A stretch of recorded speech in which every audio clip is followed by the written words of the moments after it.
Morning. Good morning, everybody. Hello. Just waiting for the gorgeous technology to have our back. Beautiful. Welcome. Yay. Hello, everybody. My name is Marie, and this is my gorgeous co-host, Felicia.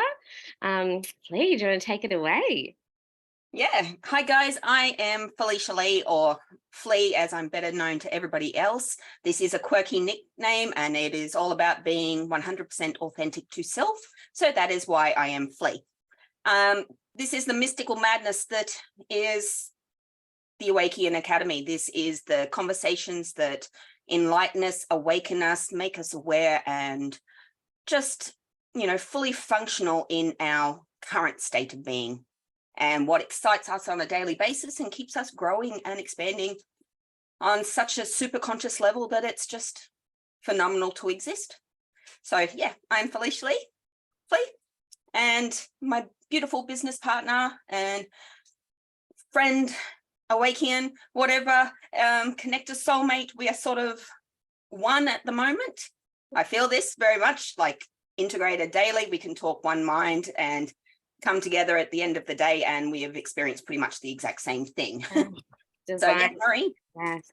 So divine in divine union. It was funny when we first met, like my beautiful husband and I, soulmates, and then there was these pieces of like, oh, there's another divine union coming, and these beautiful inspirational pieces of making change and being authentic to ourselves and tapping into connection and sharing wisdom and story. And so this is what has inspired the Awaecnian Academy and inspired us to connect with beautiful guests and speakers and epic souls from around the world.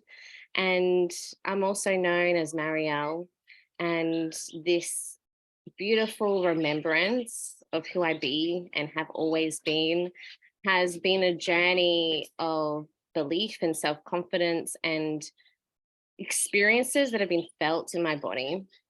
And to be able to speak at this with such trust and humility in spaces that I feel comfortable with and spaces that will connect with others, to invite that sense of honesty and truth within other people's sense of being, of who they are, and the power of that is beautiful. And this space gets to be one of them. So we have our first official beautiful guest in this space, Geeia, and I'd love to introduce her to you. And both Felicia and I have been experiencing Geeia's magic on Facebook and in these virtual realms, and how beautiful that we can use technology in this way to connect. So Geeia, I would love for you to introduce yourself to any of the listeners tuning in now or in the replay. Beautiful. Thank you for having me on. Thank you for reaching out and feeling the resonance in your heart and opening this space for deeper remembrance to our true authentic self. So I am Geeia Ariarti, and this is my multidimensional, or my spirit essence name. So I was not born with this name. This name holds a lot of different frequencies, codes, and information that hold the key to my purpose. So my purpose here, in this incarnation at least, is to be the path to remembrance. So we're guiding people into the remembrance of who they are, and that's usually through an initiation process of activating people through channel, light language, quantum healing, and guiding people back into their soul so that they can step from their human identity into their infinite being and look at the limitations of the mind that have been created that have kept us in a bit of suppression. So I feel like I will have a little bit to say and share in this space around all of the mystical madness, was it? I was like, oh yeah, I like mystical madness. And I really enjoyed hearing your interpretation of the divine union and having another divine union. So that divine union energy is such a powerful one that is there to create more change for humanity. And I'm in a sacred union, and I've also got a divine union counterpart as well that's a woman. So it's interesting to see how these different beautiful people come into our space so that we can remember more of who we are and share that with others. Oh, beautiful. And this awakening experience of remembrance, you know, these pieces that feel almost dreamlike, or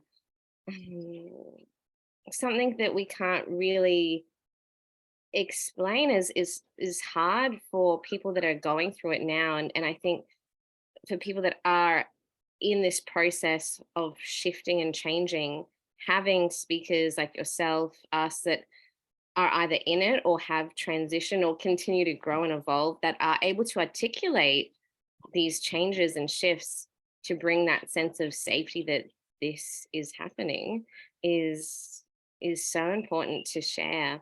And I know Flea and I were talking earlier about, you know, what's been coming through for her in her awakening journey. I'd love for you to share, Flea, and then we'll speak into a few other things that kind of come up. So what's been alive for you? Yeah, this is really interesting because, like, out of this dynamic trio that we have here, I'm probably right in the heart of it. So my spiritual awakening and activation has been quite sudden and very extreme. So I would say, like, the force of it really hit me about 1.5 years, 2 years ago.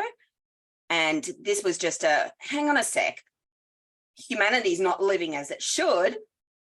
How can we change that? And being an educator and being in, you know, schools that are really systematically flawed, you know, I was really thrust into this sort of almost shadow immersion. Like I was like sunk in every single trigger that I have sort of lived through in my life. So I've had quite a chaotic upbringing, experience, whatever we want to call it. You know, the journey so far has been quite experimental and whatever the word is, I can't think of it right now. I'm not Englishing very good. It's been full on. So to have that all thrust back at me, especially in such a short amount of time, it was like, I've got to do something, otherwise I'm going to sink. I'm going to be at the bottom of this pit, and there's no pulling me out now, because everything that I thought I had dealt with along my path just came back, and it was smashed right in my face. You've got to deal with it all right now. Like, even if you thought you dealt with it, let's come back and do it again. And I was like, oh, I don't know what to do with this. I'm going crazy. And I went through this big shift and I released it all, and I've been doing all of the work, and it feels like the minute I've gotten over one hurdle, it's like, oh, here we go. You can handle that. You handled it so well. You did it in 2 weeks. We're giving you another one to do right today. And I've literally like woken up in the morning and gone, yeah, I feel great. I'm going to do this, this, and this. Oh, activation. No, I'm going to sleep now. And that's me for the week. And pretty much since the summit, and having all of that love energy for, you know, such a heightened amount of time. So the lead up, the 3 weeks going into it, and then the 3 days of the experience, you know, this energy that was present, it literally just crashed me. And for 2 weeks after, I was just in this sleep mode of, I don't know what to do. What does it all mean? I'm now this new person. I can create and choose what I want to do. But now I'm stuck again, because that possibility, that potential, that what's next? What do I do now? That is so real. So having that, which is exciting, knowing that, oh, I get to choose. I get to pick what I get to do next. I get to become the person I want to be, is super, super invigorating. It is like, you know, the energy just radiates through me at the sheer thought of potential and possibility. But at the same side, that shadow self is just there going, have you actually really dealt with it? Have you really got this all under control so that you can step into it? So for me, it's really trying to find that balance and that trust that keeps coming back up. Lovely word. Trust, just trust in the process. So for me, it's very polar. This polarity keeps coming back up, and just knowing that, okay, now I'm in this negative state, I really do have the tools to regulate that a lot quicker. So knowing that, yes, I'm being hit with this, but I can bring it back to this pretty quickly is really cool. So for me, that's the bonus, I guess. Yeah. Amazing. Like what was coming through for me is like feminine rising, the intuition, the gifts coming through, and more of us are feeling that. And Geeia, I've been having issues with names today. Beautiful Geeia. I had to think of my daughter's name. What have you noticed with the shifts in your field and, stories like Fleas that you have seen with the people that you've worked with? I'd love for you to share your experience. So there was lots and lots of different points that I was like, I want to share about this and give you some more insight to this and this and this. But first of all, I want to witness, you in the polarity and the ups and downs and the contrast and the activations and the release, and how that cognitive dissonance can be very mentally unstable. It creates a lot of anxiety in the body and a lot of fear, whilst also finding those states of presence and expansion and all of the yummy things. But when you're in this drastic transition into remembrance, there is this polarization at 11:11 that takes place where you are in cognitive dissonance between either your feminine or your masculine, and you bounce, and you literally bounce, and it's not sustainable. And it causes mental health, really. And so what's happening is when we're in the light, it's like, what is the light showing me in the dark at the same time? So it's starting to bring awareness to that central point of my view at this moment is on the light aspect, but I'm also aware that I'm a unified being of yin and yang energy, and I have shadow aspects, even if my focal point is on the light at this current time. So it's like we're bringing our awareness to all points, so that instead of bouncing, which happens, right? So the bouncing happens from our lack of presence to our authentic expression. That's all it is. To release the bouncing and to see that zoomed out lens, it's how do I find my heart? How do I find my connection to source? How do I find, oh, wait, here I am. Oh, here I am. Here I am. Oh, here I am. Okay, I'm just going to touch myself all the time until I remember who I am. And it's when we're outside of that we either have a focus point on the shadow or the light. And it's very confusing. Right? It's actually really super confusing because you're like, well, one day I'm this, one day I'm that, and then the next minute I'm this, and I thought I knew where I was going, and now I'm like, what the fuck is this? And it's very challenging. And then I'm going to go to sleep for 3 days because my mind isn't coping with it. And that's the thing. It's like receiving so much information, and the human part of the mind can't actually make sense of it. So one of the beautiful gifts is to recognize that what you're receiving in those downloads or those awarenesses is true, and not to try and overanalyze it, make sense of it. You might only have this much of the information, and there's like so much more. And the mind goes, well, what am I meant to do with this little puzzle piece? Like, I got to find all the other puzzle pieces and put it back together so that I can make sense of this. And it's in those moments going, okay, that's all right. I've received this piece. And although my mind's really not accepting this piece, because this piece shatters my entire reality and I have to look at what else is possible, it's like come into the heart and just like breathing of, I don't have to have all the answers right now. I don't have to know the vision ahead. I just need to know what's right for me right here, right now. And because we have the knowing in the now. Like in the now, we have the knowing, we have the step, we have and it might be go outside and put your feet on the grass. Right? The next step literally may be, I just need a drink of water. Okay. And then the next step, and then the next step. And That's where the inspired action is, and this union of our masculine and feminine internally, so that we're not in this uncomfortable bouncing of polarities. Yeah, that would be my best basic. I like to call it the infinite shades of grey. Like you think of the 50 shades of grey. No, it's the infinite shades of grey that are shadows. So, you know, I may have just a little tiny speck of it today, but tomorrow it's going to be almost completely black, and that's fine. But yeah, I love that. And pretty much that's my day is, okay, I'm feeling great. I'm going to go stand outside now. I'm going to go stand outside now. And pretty much most of my day is outside. So that's the beauty of my now moment, is that I do have the time to actually sit and embrace that. But I guess for people at home that are going through this, you can feel really crazy. And it's just that questioning of like, have I really lost the plot? Like, where are my people? Where do I find my people?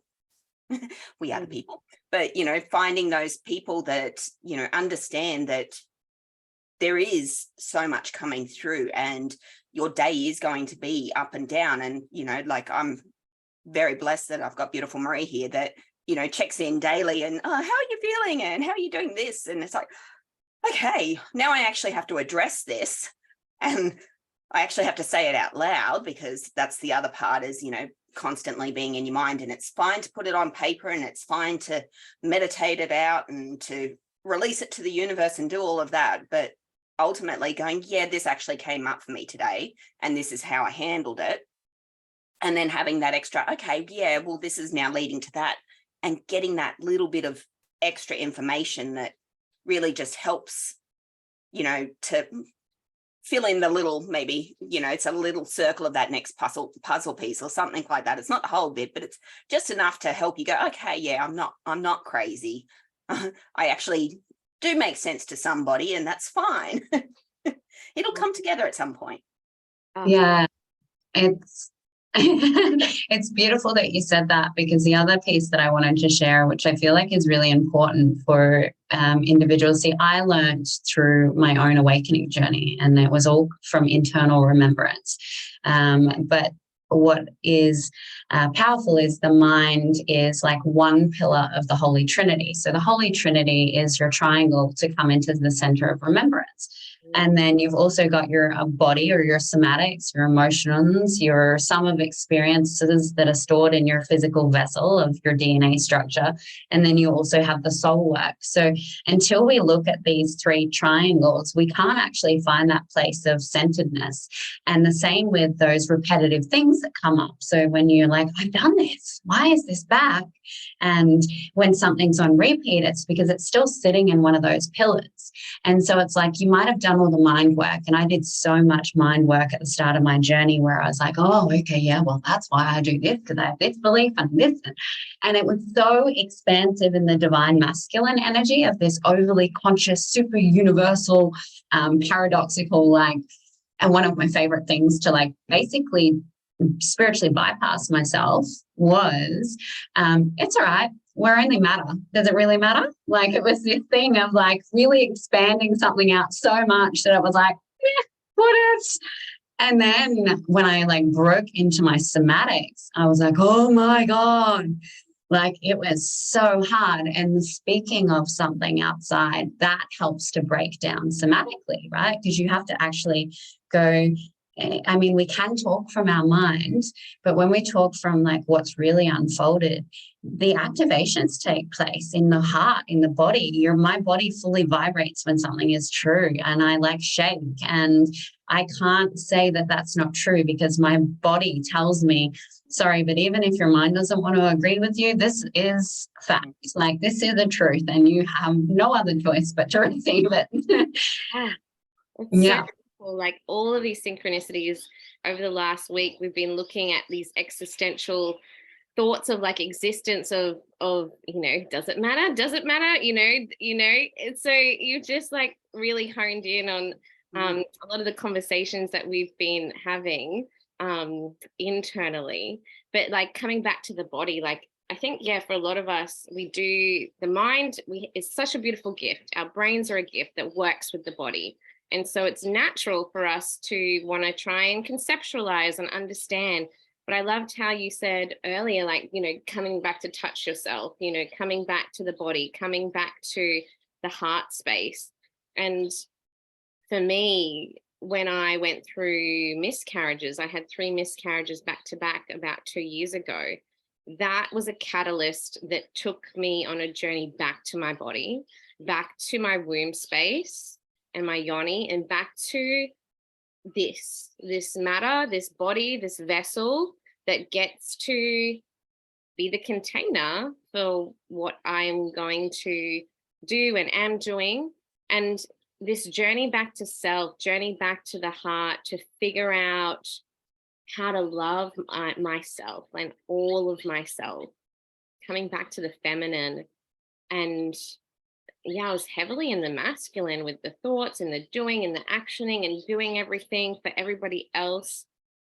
So I loved how like these pieces of what both you have been saying is like listening to the body, because that physiological response and the truth that comes through, like how you feel it in your being at a cellular level, you can't explain that to other people unless, you know, you felt it. And I know with my own journey back to discovery and remembrance of the power of what I am, there was a whole heap of like, no, you can't be that. That's, how dare you think how big you are. You can't be an archangel. What the fuck? You know, who's married? And like this remembrance piece of, like I was meditating under the red lunar eclipse last year. And I was like, I'm just going to go to the moon. I'm just going to see. And there was a Mother Geeia, you know, not mother, grandmother moon, sorry.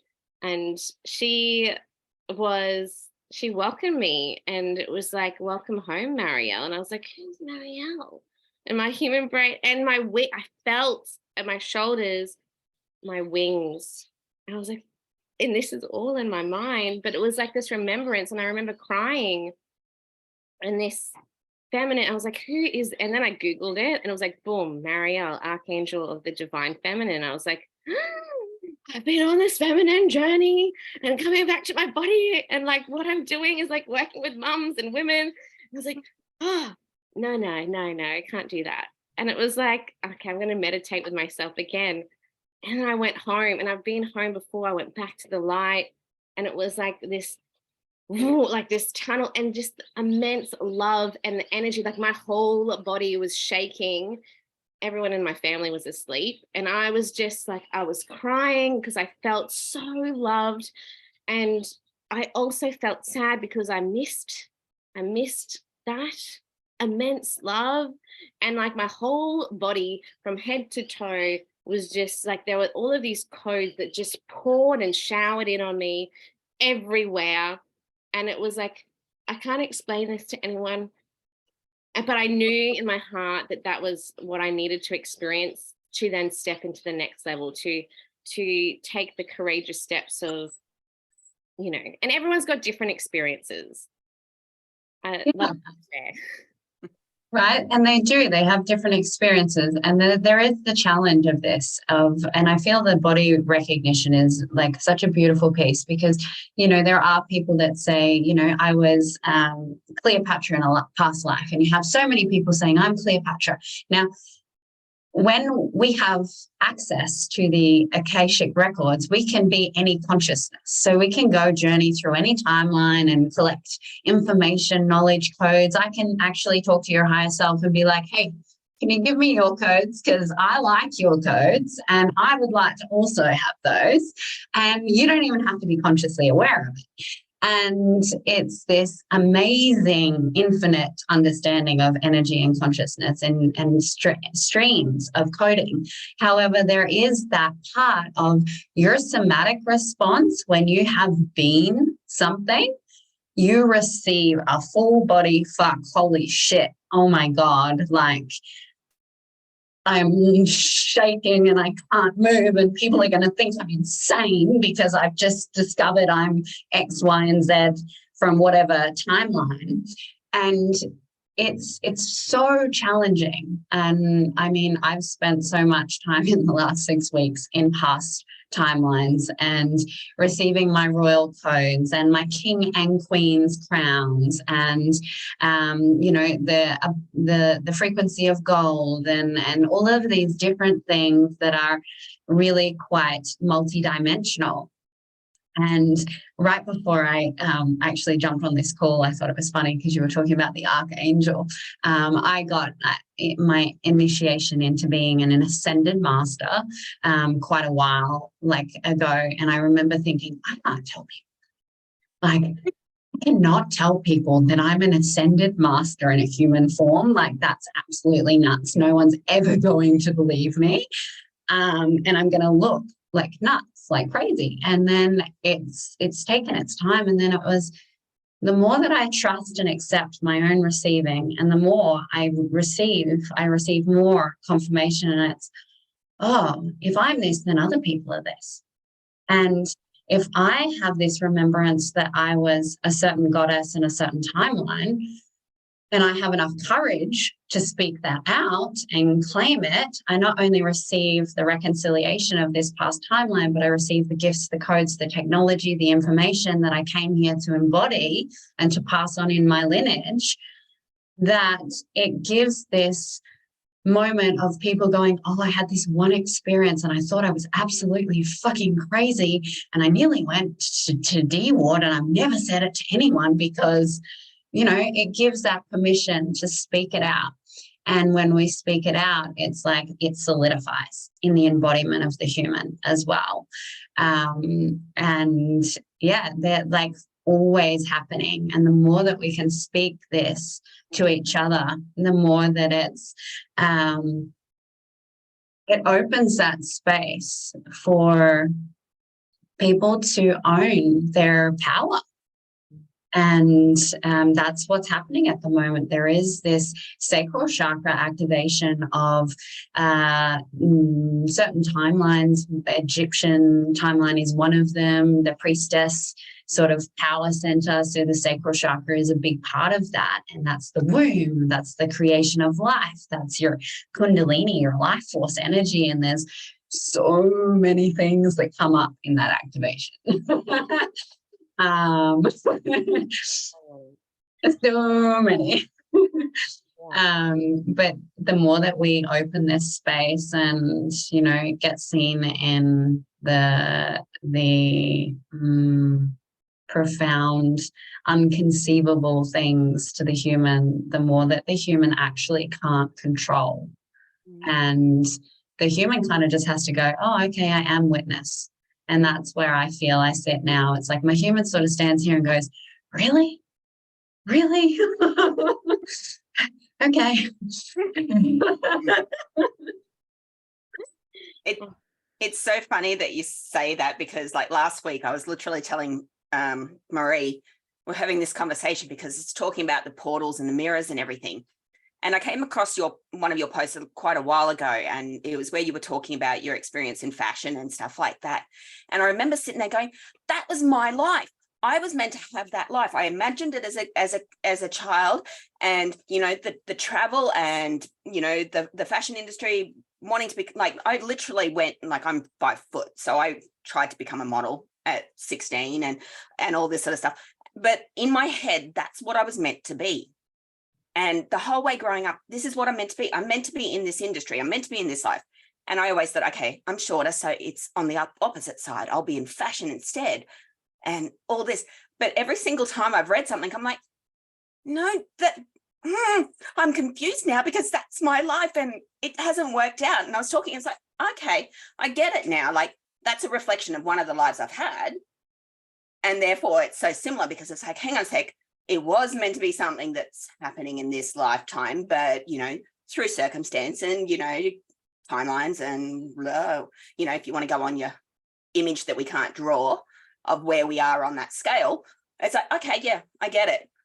You know, we are the same person. And that's when I went to Marie. It's like, oh yeah, you're me. And I can see that you're a portal for me, so that I can then step into this embodied version of confidence and, you know, the reflections that I see that I want, and desire. And it's like, okay, I got it now, it's fine.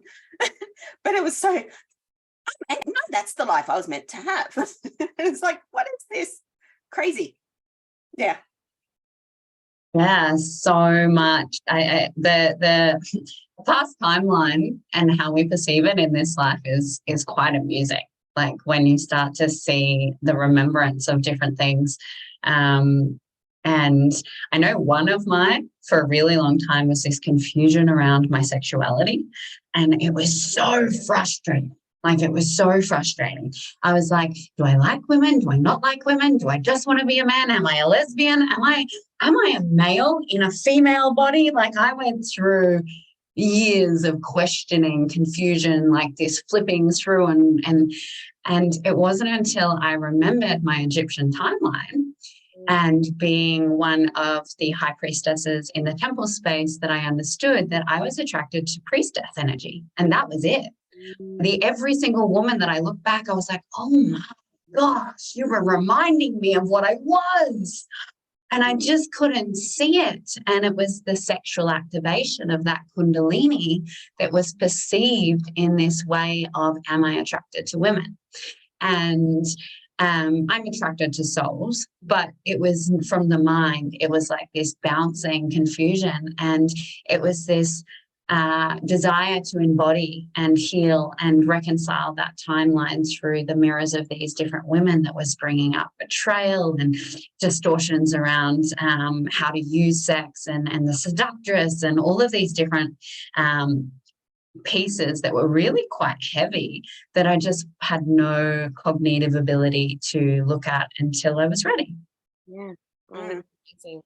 And it's like, when we explore these parts of ourselves, it's like these archetypal figures from time. You know, I loved how you mentioned like the seductress and, you know, these pieces of ourselves that we've all played, you know, and perhaps have forgotten about, and we get to integrate and we get to then understand when we have these moments of, this is that's what that experience was for. And yeah, even coming back, you know, I've been with my beloved for, it doesn't feel very long, but a long time. You know, we've been together, I think we've been married for 13 years, but been together maybe long, I can't even remember. It doesn't feel that long. It shouldn't feel that long.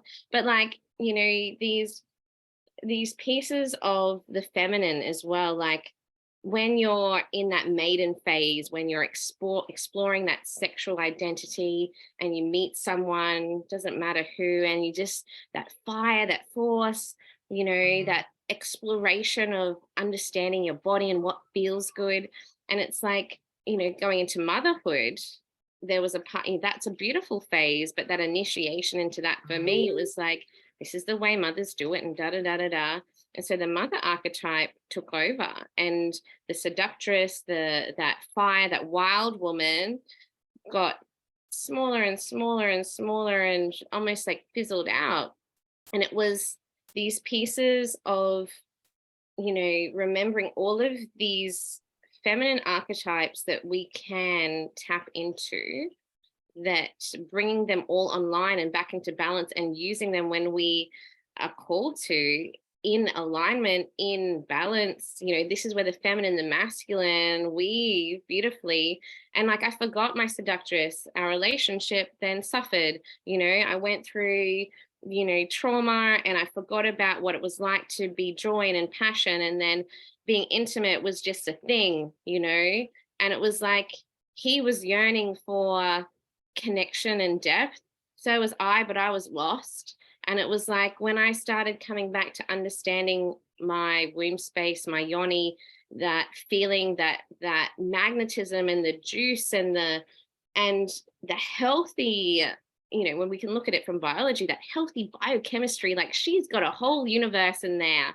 And it was like reframing my relationship with my body, my universe, myself, and cultivating, well, how do I then bring magnetism and life and love to all relationships? And so that feminine piece, that priestess lineage, that priestess energy that you were talking about, I found myself absorbed in books that were about the womb, that then priestess wisdom came in, and I was like, I'm a womb priestess. And it was like, the work that I've experienced in my own healing journey and coming back to the womb, like, you know, yes, working with mothers is one of the gifts, but it's like there's a whole array of like woman in there, and that feminine, and with men, like I do work with conscious men and bringing that feminine balance and the magnetism, and being able to hold space for women that are in their authentic, wild but calm and loving expression of all that we be. And it's like, this wisdom is required. You know, it's ancient, it's old, it's balanced, but we've lost it over time. So this is just one piece. And then it's like, well, how do we then bring this to a generation of youth? Because both Felicia and I have worked with teenagers, and teenagers, as we remember, they don't want to have sex just to have babies. It's about pleasure, it's about feeling. But then we see this disconnect and unsafe experiences of them trying to please other people or to fit in. And it's like this knowledge of like sharing with the generations to come, and bringing that power and bringing that understanding of self and body and our cycles, and in healthy relationships with the people around us.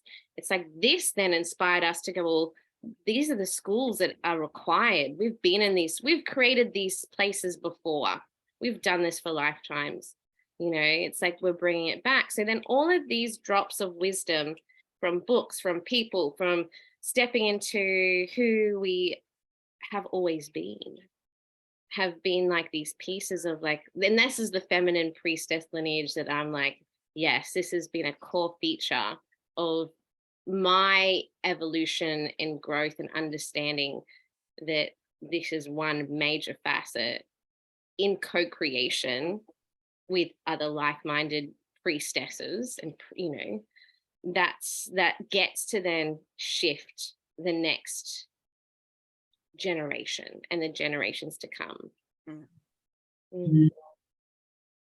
Yeah, so the initiation of priestesses is a really big piece for my journey, and opening foundational mystery schools, or whatever label they will come through as. Because of the understanding that I've gained of how priestesses are being initiated through life. I mean, most of us are being initiated through life at this point. We've forgotten and we're stumbling our way. And the challenge is that the divine feminine and the Sophia codes have been suppressed out of religion and texts and information. So building these schools and these different ways of reminding and training will change a lot of the discord and shame and sexual distortions as well that are in the field. So one of the biggest challenges I feel for specifically priestess women, and not every woman is a priestess. I mean, we come here with different energetic signatures, and we all have different gifts, and that's why we have different models like human design and star signs and different things. We don't want to box ourselves into anything, but we also come in with certain personality traits so that we can remember who we are, so that we are traveling through these contrasts. So these different archetypes, although we may have played the mother archetype, doesn't mean that we have that in our energy blueprint, and it may not be one of our main archetypes. And sort of starting to understand who we are as individuals is very important to lining up with our purpose and our path. So working with priestesses, there's a few common threads for priestesses that if there was the right foundational educational systems would not take place. And that's sexual abuse is a really big thing that happens. And that's the early initiation or activation of a child's sexual energy. And that life force energy that if was noticed or tended to with love, purity and respect would mean that a child with that level of conduit ability would be able to learn how to channel that energy and not have it preyed upon. And that's, you know, that sexual shame just continues to shut that power source down. A a priestess has a lot of life force energy. That is what they are. They're a conduit for the divine. And that means that being young, there's a lot that have actually disconnected from their power source over and over and over again, because being in a physical form with that much untuned, untended to frequency is actually impossible. There's no other way to cope in our human experience with that much information coming through the body, and having a mum that's like, what is that? That's not a thing. Or you're not seeing things at bedtime, or, like all these different things. You're over emotional, or there's so many different things that are there. And the sensory abilities that are that come through, and being able to be so in tune with consciousness, and not having that looked at, is why these different tendencies come out. And so what I see with a lot of priestesses is they're either overly sexualized and they end up in the sex industry, and there's a lot of women that end up in prostitution and escorting and different adult entertainment industry pieces, or they completely suppress their sexual energy and they make themselves wrong in those ways. And it does tend to be quite these different poles. And I have done both throughout my life. I have worked in adult entertainment industry, and I have completely suppressed when I was in my mother archetype, and was almost repelled by the idea of anything being in my body. So these awarenesses can really help to guide women to understanding this portal of creation, this portal of divine energy. And it's something that I'm super passionate about, because I feel that we have the resources now, and there is the willingness and the openness in the collective to start to receive this in a different way, where it's not shamed, it's not wronged, and there isn't the prosecution going to take place this time. Flea, did you want to add anything? I could feel you. I know it was like, oh, there's so many beautiful points there. Oh, I don't. This is something I've also lived, that that sort of shame into submission was pretty much most of my young adult life. Like I've always sort of felt like I was older when I was younger. So I feel younger now that I'm older than I did when I was young. Like when I was 16, even 14, like I was getting into clubs and I was getting dressed up, and people thought that I was an adult. Like I was literally dressed by my partner at that time in suits and things that business women of the 90s wore. So you can imagine like a 16-year-old walking around with the big shoulder pads and, so not what was me, 100% not me at all. So, this whole persona, these roles that, recently we've discussed as part of the summit that we release, these roles that are actually forced upon us, sometimes due to the circumstances that we're in. So, bringing up, seeing that in relation to, like it wasn't my identity that was sort of partaking in it, but then the shame because I still knew it was me. It's like, oh, hang on a sec, like I'm still in here. I still know what's going on, and I still know that this is all a persona that has nothing to actually do with who I am inside. And then, the flip side of that, because I then went into another relationship that was equally controlling and demeaning, and it, just became sex is convenience. It's what you do for your partner. It's not for the female. It's not meant to be enjoyed by the female. And if you do, it's somehow dirty and tainted and gross. And, I went through that to then, no, hang on a sec. I am worthy. I am lovable. And, this empowerment that hit me when I divorced my husband. And I had this attention of quite a fair few younger men. It was pretty much all younger men, the Tinder world of, the 2000s. That seems to be what it is. And for a 30-year-old that had 2 relationships, I was pretty much, holy crap, I'm not this undesirable thing that I'd been made out to be from these last 2. And wow, like all this attention, let's just flip this and I'm going to roll with my power, because now all of a sudden I'm this siren. I'm desirable even more because I'm a mum. It's like, go figure, like, ew. But whatever happens, it happens. I guess it's, breastfeeding. We'll just go with that one. But, this idea that, as I was getting older, I was actually getting better because I had to be someone that was fake. And, this immature, this persona of maturity that I had to put on at such a young age to be the mother, the provider, the everythings, to all of a sudden, okay, now you're free. And you need to share your message with your children, because I have 2 daughters. So I needed to make sure that they were aware that, their sexuality and their bodies were temples and, things to be prized and not to be manipulated and used. So they're very open children, but that is perfectly fine because they're in acceptance with themselves. They respect themselves. And that is all that I wanted to teach them in that sense. And I thought, wow, I can't believe it took this complete shift.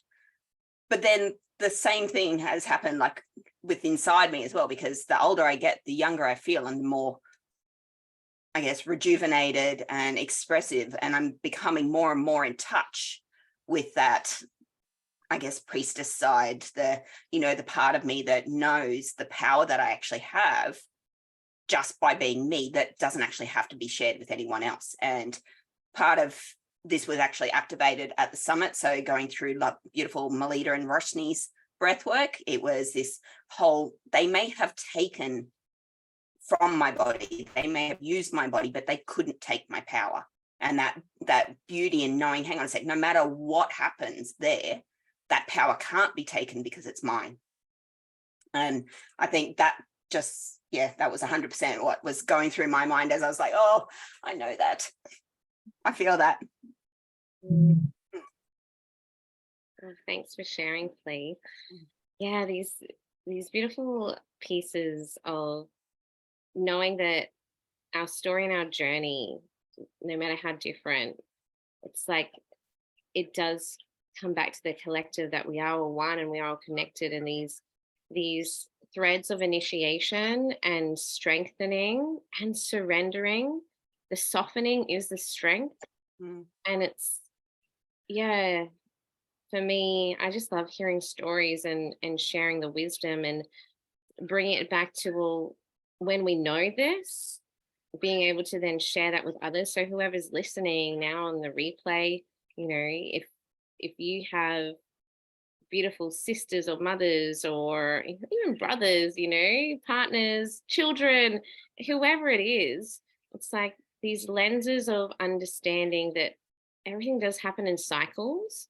And again, it's the feminine, that these initiation phases, like we were talking at the beginning, how intense it can be.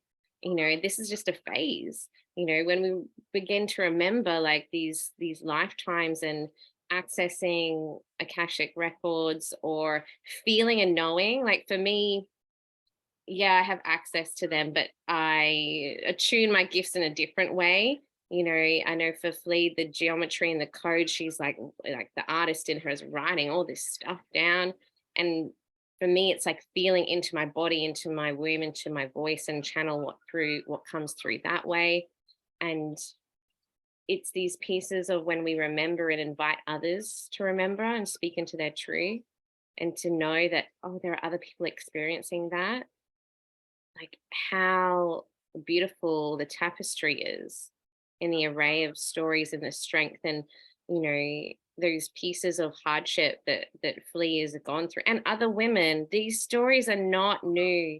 Women and our bodies have been used and abused. Mother Earth has been used and abused, but how beautiful and strong she is to still hold space for us, to love us unconditionally.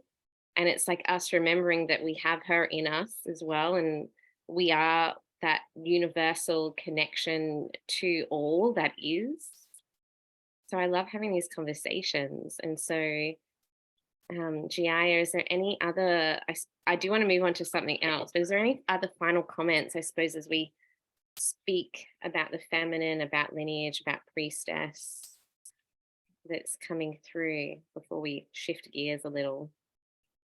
I feel like one of the things that was coming up there to share before moving on is around the, although we have a different perspective and we have a different human experience and a different lens of how we've experienced that, we all actually hold the same core wounding. We all hold the same, even men have an energetic womb. And so they hold the same female traumas in their energy body. And whether or not it's from this lifetime, past lives, but we are all one. And so when we start to really get the concept of that, it's not really as complicated as we think it is. And it's quite simple to go, okay, there's a range of emotions. And these range of emotions I feel and everyone else feels. And when we break them down into the sacral, there's certain emotions that sit in the sacral. There's certain emotions that sit in your root chakra. And it makes no difference. And if there's a certain area of your body that's speaking to you, then it's like, okay, just get a list of what the sacral chakra emotions are and go, oh, okay, I don't know how to feel this, or I'm overactive in this. And you can start to build an understanding of it doesn't matter what the actual experience was. It doesn't really even matter what the belief is. It's just the transmutation of what that energy structure of consciousness is holding so that we can cleanse and clear it. And I mean, sometimes it's easier to do that than others. But if we can just feel into our womb and go, fuck, I'm angry. And go, oh, and say it, I'm angry, that's enough to transmute it.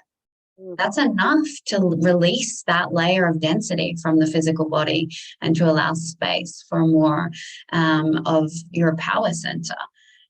So that was, the only piece that I felt called to sort of just. I love that. I literally so this was my morning meditation is my journaling and where my codes come in. And it was pretty much, if we go into the scientific of that, so when you said that the males have the womb as well. So the womb is that cycle of emotion. So when you're sitting with every single chakra or your different emotions, it's a cycle, which is also our lessons. So our cycles are our lessons. Now, when we say that we need to be in balance, this is where we create that flow. So the beautiful diagram that was shown to me was of a wave. When you're at the top of your wave, you're at a peak. And, but eventually you have to come down and you do hit those lower emotions, the lower vibrations. And sometimes we get stuck there and that creates a cycle. So you can have this positive emotion happening up here. It goes round and round and round. And then we've got our negative one going round and round and round. It's not until we start to do the crossover, and that's that cross interaction of our emotions, that, like you said, that release of that emotion. So you go, okay, yeah, I'm angry. I've just noticed it now. I can now ride the wave all the way back up and I can start the positive at the other side. And you can then keep that cycle going. So that infinite, cycle, it's not even a cycle, that infinite possibility of shifting out of these continuous emotive cycles is what we're actually doing. It's like, okay, we don't want to sit in one. We want to sit in all of them because existence is experiencing emotion and you have to have the polar. So you have to be able to cross action or cross interact and push those emotions back and forth. And that is our current state. That's our vibrational being. So, for the scientific people, there you go. There is some, that's energy frequency, positive, negative. You want to go into all the details and language. It's the same thing. Your womb space is your emotion. It is your cycle that is going round and round and round. And generally when we feel uncomfortable in our emotion is because we're in a cycle, not a flow. So you need to go, okay, this cycle keeps coming back. I don't like it. I don't like it. I don't like it. Okay, cool. It's that. Let's move it and flow up the other side. So yeah, I just science behind it. Yeah, beautiful. Oh, so good. So you just like encapsulated that beautifully. And then that beautiful flow, the infinity. It's a beautiful way to just end that part of our conversation and move into the next. So I'm just going to pause this for a moment.